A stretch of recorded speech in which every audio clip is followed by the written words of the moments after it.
உப்பளம் சட்டமன்ற தொகுதியில் பாஜக நிர்வாகிகள் ஆலோசனைக் கூட்டம் நடைபெற்றது.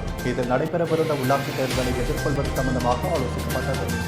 புதுவை பாரதிய ஜனதா கட்சி மாநில தலைமையின் அறிவுறுத்தலின்படி உப்பளம் சட்டமன்ற தொகுதி நிர்வாகிகள் சந்திப்பு மாதாந்திர கூட்டம் வம்பாக்கேரபாளையம் ஸ்ரீ அங்காளம்மன் கோவில் அருகில் மாநில செயற்குழு உறுப்பினர் மாரியம்மன் ஏற்பாட்டில் நடைபெற்றது. உப்பளம் சட்டமன்ற தொகுதி தலைவர் சக்திவேல் தலைமை தாங்கினார். தொகுதி பொறுப்பாளரும் மாநில கூட்டுறவு பிரிவு அமைப்பாளருமான டாக்டர் வெற்றி செல்வம் முன்னிலை வகித்து ஆலோசனைகளை வழங்கினார். நடைபெறவிருக்கின்ற உள்ளாட்சி தேர்தலை எதிர்கொள்வது சம்பந்தமாக கலந்து ஆலோசிக்கப்பட்டது. வம்பாக்கேரபாளையம் அருள்மிகு ஸ்ரீ அங்காள பரமேஸ்வரி அம்மன் மாசி மாத பிரம்மோற்சவ 26ஆம் ஆண்டு மயான கொள்ளை புதியதாக அமைக்கப்பட்ட மீனவ கிராம ஆலய கமிட்டி மற்றும் ஊர் பொதுமக்கள் ஒற்றுமையாக சிறப்பாக ஏற்பாடு செய்து கொண்டாடியதற்கு இக்கூட்டம் நன்றி பாராட்டியது. உப்பளம் சட்டமன்ற தொகுதிக்குட்பட்ட அத்தனை சாலைகளையும் சீர் செய்து போர்க்கால அடிப்படையில் சரி செய்ய இக்கூட்டம் கட்சி தலைமை மூலம் நடவடிக்கை எடுக்க கேட்டுக்கொள்கிறது.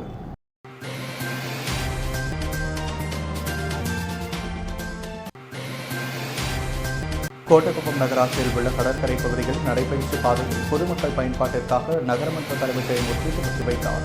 விழுப்புரம் மாவட்டம் கோட்டக்குப்பம் நகராட்சியில் கடந்த அதிமுக ஆட்சி காலத்தில் பராமரிப்பு இன்றி குப்பைமேடாக இருந்த கடற்கரை சாலையை புதியதாக பொறுப்பேற்ற திமுக நகரமன்ற ஜெயமூர்த்தி பார்வையிட்டு சுத்தம் செய்ய உத்தரவிட்டார். இந்த நிலையில் சுத்தம் செய்யப்பட்ட பகுதியை தொடர்ந்து பராமரிக்கும் விதமாக கோட்டக்குப்பம் இளைஞர்கள் முயற்சியால் அப்பகுதியில் நடைபயிற்சி பாதையாக மாற்றி அதன் துவக்க விழா நடைபெற்றது. நடைபயிற்சி பாதையை கோட்டக்குப்பம் நகரமன்ற தலைவர் ஜெயமூர்த்தி, கோட்டக்குப்பம் காவல் ஆய்வாளர் ராபின்சன் ஷெரீப், நகரமன்ற துணைத் தலைவர் ஜீனத் PV ஆகியோர் ரிப்பன் வெட்டி திறந்து வைத்தனர்.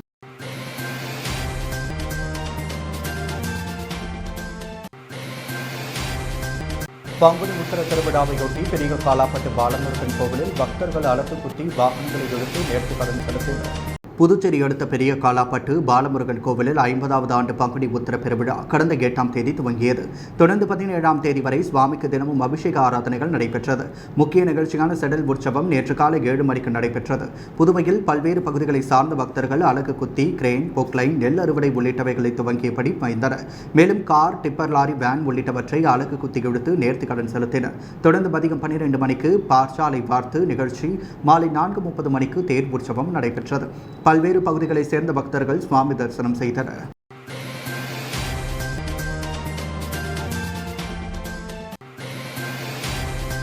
உழவர்கரை தொகுதிக்குட்பட்ட விவேகானந்தா நகரில் அமைந்துள்ள அருள்மிகு வலம்புரி செல்வ விநாயகர் ஆலயத்தில் நடைபெற்ற திருக்கல்யாண வைபவ விழாவில் தொகுதி சட்டமன்ற உறுப்பினர் சிவசங்கரன் தனது குடும்பத்தினருடன் கலந்து கொண்டு சுவாமி தரிசனம் செய்தார். பங்குனி உத்தரத்தை முன்னிட்டு உழவர்கரை தொகுதிக்குட்பட்ட விவேகானந்தா நகரில் உள்ள பிரசித்தி பெற்ற அருள்மிகு வலம்புரி செல்வ விநாயகர் ஆலயத்தில் திருக்கல்யாண வைபவ விழா வெகு விமர்சையாக நடைபெற்றது.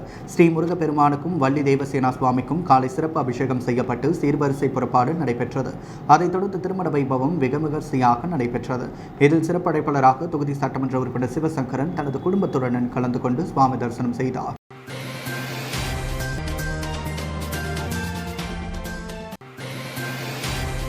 புதுவை பெட்டி செமினார் மேல்நிலைப் பள்ளியில் புனித சூசையப்பர் திருவிழா வெகு விமர்சையாக நடைபெற்றது. புனித சூசையப்பர் திருவிழாவின் முதல் நிகழ்வாக பெட்டி செமினார் மேல்நிலைப் பள்ளியில் நிறுவப்பட்டுள்ள சூரிய மின்னாற்றல் மையத்தை புதுவை கடலூர் உயர் மறைமாவட்ட அப்போஸ்தலிக்க பரிபாலகர் ஆயர் அந்தோனி பீட்டர் ஆப்பியர் துவக்கி வைத்தார். பள்ளி முதல்வர் அருட்தந்தை பாஸ்கல் ராஜ் முன்னிலை வகித்தார். தொடர்ந்து உப்பளம் பெட்டி செமினார் துவக்கப்பள்ளி வளாகத்தில் புனித சூசையப்பர் திருப்பலி வழிபாடு ஆயர் தலைமையில் நடைபெற்றது. இதைத் தொடர்ந்து தேர்பவனியும் தேவ நற்குரணை ஆசியும் நடைபெற்றது. பள்ளியின் உதவி அருட்தந்தை ஜீவா எட்வர்ட் எடிசன் நன்றி தெரிவித்துள்ளார்.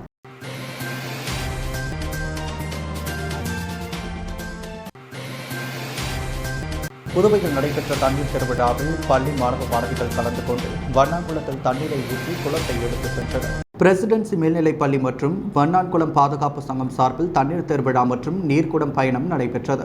ரெட்டியார்பாளையம் அரசு ஆரம்ப சுகாதார நிலையத்திலிருந்து துவங்கிய இந்த நீர்க்குடம் தனியார் பள்ளி மாணவ மாணவிகள் பலர் கலந்து கொண்டு தண்ணீர் குடம் தூக்கி வர அவர்களுக்கு முன்பாக பள்ளி மாணவ மாணவிகள் ஒயிலாட்டம் ஆடியபடியும் கட்டக்கால் மீது நடந்தும் பரதநாட்டியம் ஆடியும் பல பாடல்களை பாடியும் மாணவிகள் மேலத்தாளத்துடன் ஊர்வலமாக வந்தனர். மேலும் தமிழர்களின் பாரம்பரிய விளையாட்டான சிலம்பம் சுற்றியும் நடனமாடியும் மாணவர்கள் ஊர்வலமாக வந்தது அனைவரிடத்திலும் வரவேற்பை பெற்றது.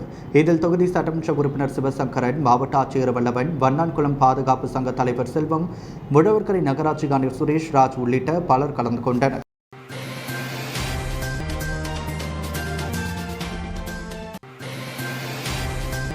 புதுவை மாநில காவல்துறையில் காலியாக உள்ள 431 காவலர் பணியிடங்களுக்கான எழுத்துத் தேர்வு இன்று நடைபெற்று வருகிறது. புதுவை காவல்துறையில் காலியாக உள்ள கான்ஸ்டபிள் 390 பணியிடங்களுக்காக தேர்வுகள் நடத்தப்பட்டது. அரசு பெண்கள் பள்ளி என மொத்தம் 5 மையங்களில் நடைபெற்றது. தேர்வுகளை புதுவை அரசின் நிர்வாக சீர்திருத்தத்துறை நடத்தியது. காலை 10 மணி முதல் 12 மணி வரை முதல் தாள் தேர்வு நடந்தது. மதியம் 2 முதல் 4 மணி வரை இரண்டாம் தாள் தேர்வு நடக்கிறது. டெக் ஹேண்டலர் பணிக்கு ஞாயிற்றுக்கிழமை காலை 10 முதல் 11:30 வரை தேர்வு நடக்கிறது. தேர்வில் பங்கேற்கும் அனைவருக்கும் விடைத்தாள் வழங்கப்படும். இன்று இரவே தேர்வுக்கான விடைகள் இணையதளத்தில் வெளியிடப்படும். விடைகள் குறித்து ஆட்சேபனை தெரிவிக்க 24 மணி நேர கால அவகாசம் அளிக்கப்படும். 21ஆம் தேதி காலை இறுதி விடைத்தாள் வெளியிடப்படும். இன்று இரவு அல்லது மறுநாள் தேர்வு செய்யப்பட்டவர்களின் விவரம் வெளியிடப்படும். காவலர் தேர்வில் விளையாட்டு வீரர்கள் பிரிவில் 19 பேர் தேர்வு செய்து அறிவிக்கப்பட்டது. இவர்களுக்கு எழுத்து தேர்வு கிடையாது.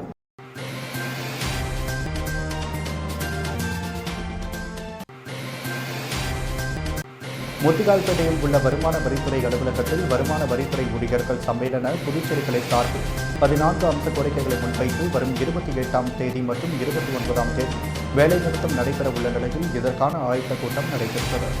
14 அம்ச கோரிக்கைகளை வலியுறுத்தி மத்திய அரசு ஊழியர்கள் மகா சம்மேளனம் சார்பில் வரும் 28, 29 ஆகிய தேதிகளில் வேலைநிறுத்தம் நடக்கவுள்ளது. வேலைநிறுத்த ஆயத்த கூட்டம் முத்திகால்பேட்டை வருமான வரித்துறை அலுவலகத்தில் நடைபெற்றது. வருமான வரித்துறை ஊழியர்கள் சம்மேளன புதுச்சேரி கிளை தலைவர் உமா மகேஸ்வரி தலைமை தாக்கினார். செயலாளர் அனிருத் சர்மா முன்னிலை வகித்தார். வருமான வரித்துறை ஊழியர்கள் சம்மேளன அகில இந்திய தலைவர்கள் வெங்கடேசன், தமிழ்நாடு புதுச்சேரி வருமான வரித்துறை ஊழியர்கள் சம்மேளன தலைவர் ஷியாம்நாத், அமைப்பு செயலாளர் பிரகாஷ் பட்டேல் உள்ளிட்ட பலர் கலந்து கொண்டனர்.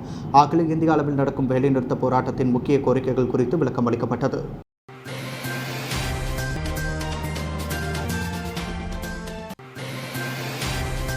புதுவையில் தென் மாநிலங்கள் அளவிலான பாக்ஸிங் போட்டியை ஒலிம்பிக் சங்க தலைவரும் அமைச்சருமான தேனி ஜெயக்குமார் துவக்கி வைத்தார். 3 நாட்கள் நடக்கும் இப்போட்டியில் புதுச்சேரி, தமிழ்நாடு, கேரளா, கர்நாடகா உள்ளிட்ட மாநிலங்களைச் சேர்ந்த 65க்கும் மேற்பட்ட வீரர்கள் கலந்து கொள்கின்றனர். போட்டியை ஒலிம்பிக் சங்க தலைவரும் அமைச்சருமான தேனி ஜெயக்குமார் துவக்கி வைத்தார். இதில் அனிபால் கண்ணடி சட்டமன்ற உறுப்பினர், பாக்ஸிங் கழக நிர்வாகிகள் உள்ளிட்ட பலர் கலந்து கொண்டனர்.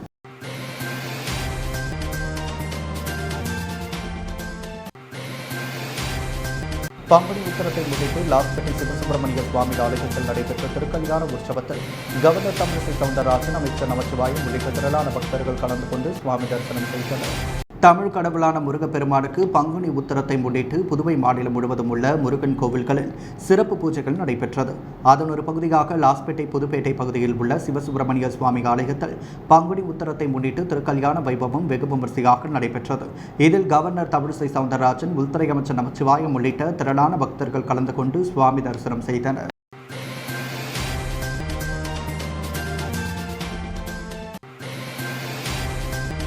புதுவை தனியார் ஹோட்டலில் நடைபெற்ற ராமகிருஷ்ணா மடத்தின் கிளை துவக்க விழாவின் பெயர் பலகையை ராமகிருஷ்ணா மடம் மற்றும் ராமகிருஷ்ணா மிஷனின் துணைத் தலைவர் சுவாமி கௌதமானந்தஜி, முதல்வர் ரங்கசாமி ஆகியோர் திறந்து வைத்தனர்.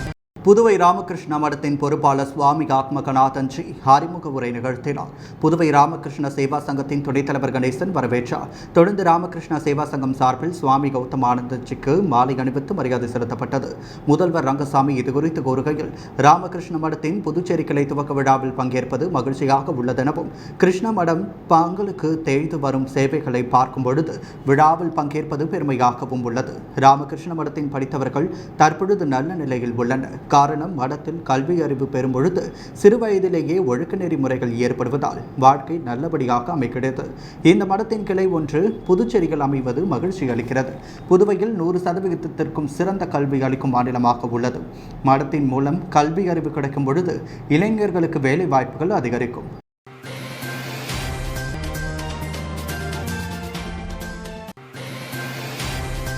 புதுவை கூட்டுறவு கடன் சங்க தேர்தலில் INTUC சார்பில் வெற்றி பெற்றவர்கள் மாநில தலைவர் பாலாஜியை சந்தித்து வாழ்த்து பெற்றனர். நகராட்சியில் பணிபுரியும் 300 பேர் உறுப்பினராக உள்ளனர். 2 ஆண்டுக்கு ஒருமுறை கடன் சங்க இயக்குநர் குழு தேர்தல் நடத்தப்பட்டு 9 பேர் தேர்வு செய்யப்படுவர். புதிய இயக்குநர்களுக்கான தேர்தல் நடந்தது. இதில் INTUC தலைவர் பாலாஜி தலைமையில் 9 இயக்குநர்கள் வேட்பாளர்களாக நிறுத்தப்பட்டனர். இதில் சகாயராஜ், ஆதிமூலம், இளங்கோவன், ஸ்ரீனிவாசன், முனியன், பெருமாள், ஸ்ரீனிவாசன் என 7 பேர் வெற்றி பெற்றனர். வெற்றி பெற்றவர்கள் INTUC தலைவர் பாலாஜியை சந்தித்து வாழ்த்து பெற்றனர். மாநில நிர்வாகிகள் சொக்கலிங்கம், ஞானசேகரன், தமிழ்செல்வன், முத்துராமன், குமார் உட்பட பலர் கலந்து கொண்டனர்.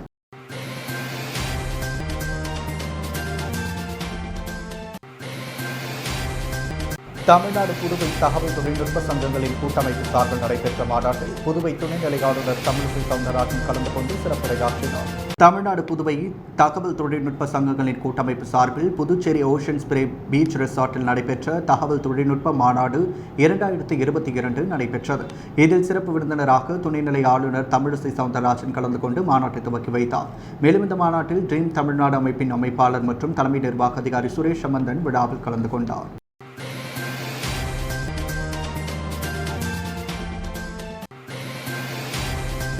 கள்ளநோட்டு தயாரித்த IIT மாணவர் தலைமையிலான 4 பேர் கொண்ட கும்பலை புதுவை காவல்துறையினர் சென்னையில் கைது செய்துள்ளனர்.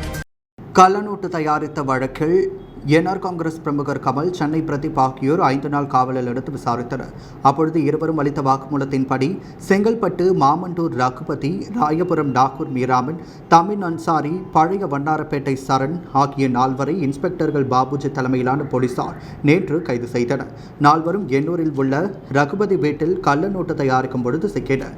வீட்டில் இருந்த கள்ளநோட்டு தயாரிக்கும் இயந்திரம், மை, கள்ளநோட்டு தயாரிக்கும் காகிதம், ஸ்கிரீன் பிரிண்டிங் பொருட்கள், கம்ப்யூட்டர் பிரிண்டிங் லோகோ உட்பட உபகரணங்கள் கைப்பற்றப்பட்டது. கைது செய்யப்பட்ட தமிழ் அன்சாரி சென்னை IITயில் படித்து சாப்ட்வேர் கம்பெனியில் பணியாற்றி வந்தவர் என்பது குறிப்பிடத்தக்கது. இந்த கும்பல் கடந்த ஓராண்டாக கள்ளநோட்டு தயாரித்து தமிழகம் புதுவையில் புழக்கத்தில் விட்டு வந்தது கண்டுபிடிக்கப்பட்டது. SP சேத்வாக்கு இது குறித்து கூறுகையில், கள்ளநோட்டு வழக்கில் தொடர்புடைய மேலும் சிலரை தேடி வருகிறோம். விரைவில் அவர்களும் கைது செய்யப்படுவர். புதுவையில் கைது செய்யப்பட்ட குற்றவாளிகள் சென்னை கும்பலிடமிருந்து கள்ளநோட்டு வாங்கி வந்து புழக்கத்தில் விட்டுள்ளது தெரிய வந்துள்ளது. இந்த வழக்கில் சிறப்பாக பணியாற்றி குற்றவாளிகளை கைது செய்த உருளையன்பேட்டை காவல் நிலைய குழுவிற்கு பாராட்டுகள் தெரிவித்துள்ளார்.